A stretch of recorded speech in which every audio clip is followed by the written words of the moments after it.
Good morning everyone. তো আরো একটা মিনি ব্লগ নিয়ে তোমাদের সামনে চলে এলাম। তো এটা হলো রবিবারের ব্লগ, মানে সানডে, ছুটির দিন। তো সকালবেলা অনেক তাড়াতাড়ি ঘুম থেকে উঠে গেছি, কেন কি প্রত্যেক দিনের একটা অভ্যাস হয়ে গেছে। তো ভাবলাম সকালবেলা যখন উঠে পড়েছি তাহলে কিছু একটা স্পেশাল বানানো যায়। এখানে আমি বানাচ্ছি গাজরের হালুয়া, যেটা খেতে আমি খুব একটা পছন্দ করি না, কিন্তু আমার বর খুব পছন্দ করে, তো তাই জন্য আর কি বানিয়েছিলাম। তো খেতে ভালোই হয়েছিল, খুব একটা খারাপ হয়নি।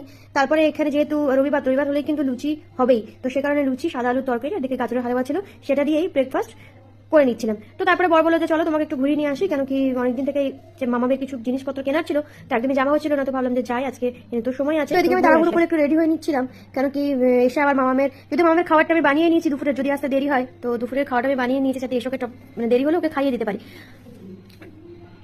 তারপরে এখানে মামাকে রেডি করে নিয়েছি, আর এখানে দেখো বাবা হয়ে গেছে, ওকে সেন্ট মাখছে, তো ও মাখবে। তো এই যে জুতো পরাচ্ছি ওকে, এবং জুতো পরাতে পারতে এত দুষ্টুমি করছে। তো এখানে আমার পুরো লুকটা তোমাদেরকে একবার দেখিয়ে দিলাম। তো যদিও বাইরে ঠান্ডা আছে, গাড়িতে ঠান্ডা লাগবে, তাই কিন্তু সোয়েটার পরতেই হবে। তো